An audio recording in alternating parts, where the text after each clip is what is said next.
Praise the lord. ક્રિસ્મોલ ભાઈએ તથા બહેનો, દિવ્ય દયાના દિવ્ય સંદેશમાં તમારું સ્વાગત છે. મે 28મી તારીખ આ સંદેશ સાંભળવા તમારા સૌ માટે અને તમારા હેતુ માટે વિશે પ્રાર્થના કરું છું. તમારા બાઇબલ લઈ લો, પ્રભુના વચન સાંભળીએ. યોહાન ગ્રંથ 16મો અધ્યાય 12થી 15મી કલમ સુધી. ઈસુએ કહ્યું, હું તમને હજુ ઘણું કહી શકું એમ છું, પણ હવે તમારાથી એ બોજો નહીં વેઠાય. પણ જ્યારે તે સત્ય સ્વરૂપ આત્મા આવશે, ત્યારે તે તમને સમગ્ર સત્યને માર્ગે દોરી જશે.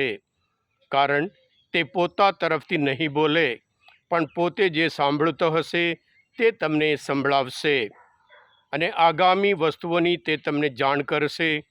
તે મારો મહિમા કરશે, કારણ એ તમને જે કંઈ જણાવશે તે એને મારા તરફથી મળેલું હશે. જે પિતાનું છે તે મારું છે. એટલે મેં કહ્યું કે જે સત્ય મારું છે તેમાંથી તે તમને જણાવશે. આ પ્રભુની વાણી છે, તે આપણો આધાર છે. ખ્રિસ્તમાં ભાઈ બહેનો, એક મહાન વ્યક્તિએ કહ્યું છે, સત્ય શરૂઆતમાં કડવું લાગશે, પછી ધીરે ધીરે એ મીઠું લાગશે.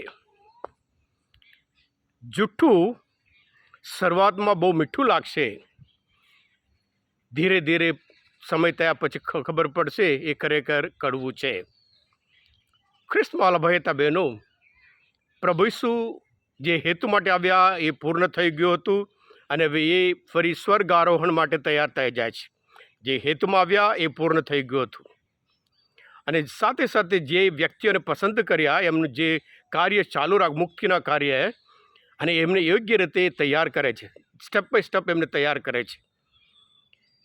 એક બાજુ એ આનંદથી જવા તૈયાર છે, એટલે પ્રભુ કહે છે તમારે તો આનંદથી મને મોકલવાનું હોય. હું જાઉં છું ત્યારે તેમને આનંદ થવો જોઈએ. પણ સાથે સાથે શિષ્યોના હૃદયમાં તો ડર અને બીક અને મૂંઝવણી. એટલે પ્રભુ એમને ખાતરી કરાવે છે, કારણ હું આ પૃથ્વી ઉપર આવ્યો તે સમય થોડા સમય માટે છે. 33 વર્ષ જીવ્યા, કદાચ બધી જગ્યામાં ફરી ના શક્યા હોય, પણ જે પવિત્ર આત્મા આવશે એ સદાકાળ તમારી સાથે રહેશે. કોઈ જગ્યા નહીં, કોઈ સમય નહીં, સદાકાળ આખી દુનિયાના બધાને સત્ય તરફ દોરી જશે એમ કરીને એક સત્ય એમને જણાવે છે. એટલે પ્રભુ વિશે એમને જણાવે છે એ સત્ય સ્વરૂપ પવિત્ર આત્મા એ એકતા માટે છે. ક્રિસ્મસ ભાઈ તબેનો, આજે એક અગત્યની વાત છે. ઘણા બધા પવિત્ર આત્મા નામે જાત જાતનું સંદેશ આપતા હોય છે, પણ આપણે તો કાળજી રાખવાનું છે.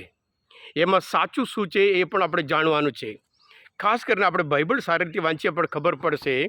એ જમાનામાં પણ યોહાન ગ્રંથમાં પહેલા પત્રમાં 4થો અધ્યાયમાં યોહાન બધાને ચેતવણી કરે છે, વાલા ભાઈઓ, પવિત્ર આત્માની પ્રેરણાથી બોલવાનો દાવો કરનાર દરેક જણ ઉપર વિશ્વાસ રાખશો નહીં, પણ તેમની પરીક્ષા કરી જોજો.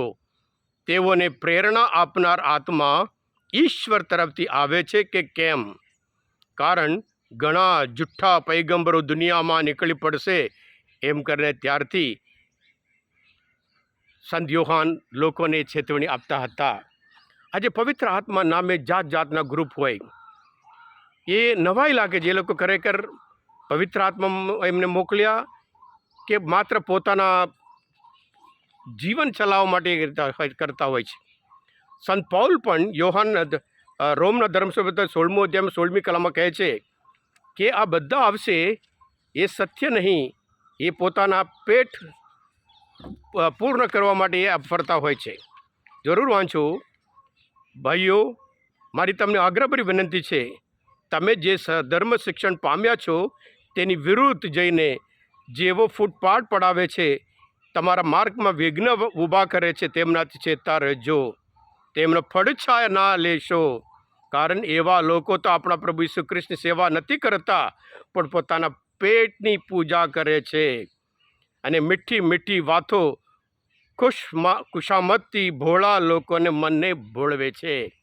એટલે આપણે પણ પ્રભુ ઈસુ જેવી રીતે સત્ય તરફ લઈ જશે. આપણે સત્ય જાણીએ અને હંમેશા સત્ય તરફ જે પવિત્ર આત્મા દોરે એ પ્રમાણે આગળ વધીએ, જેથી કરી આપણને વધુ અને વધુ સત્ય સ્વરૂપ આત્મા આપણે સત્ય જણાવશે. કારણ પ્રભુ ઈસુ ખ્રિસ્ત સત્ય છે. પ્રભુ ઈસુ ખ્રિસ્ત આપણે શક્તિ આપે અને પ્રભુ ઈસુ ખ્રિસ્ત આપણે શાશ્વત જીવન જરૂર આપી શકે. હા કૃષ્ણવાલા ભાઈ બહેનો, આજના મનન ચિંતન શાસ્ત્ર પાઠ સમજવા માટે, પ્રભુ ઈસુને ઓળખવા માટે મદદરૂપ થયા હોય, તમે પોતે દિવ્ય દયા અને દિવ્ય સંદેશ સબસ્ક્રાઈબ કરજો અને બીજા માટે પણ ફોરવર્ડ કરજો. કારણ તમે બધા આશીર્વાદ છો, અભિષિક્ત છો. પ્રભુ ઈસુ, હું તમારામાં વિશ્વાસ રાખું છું. બોલો દિવ્ય દયાનો જય. God bless you all.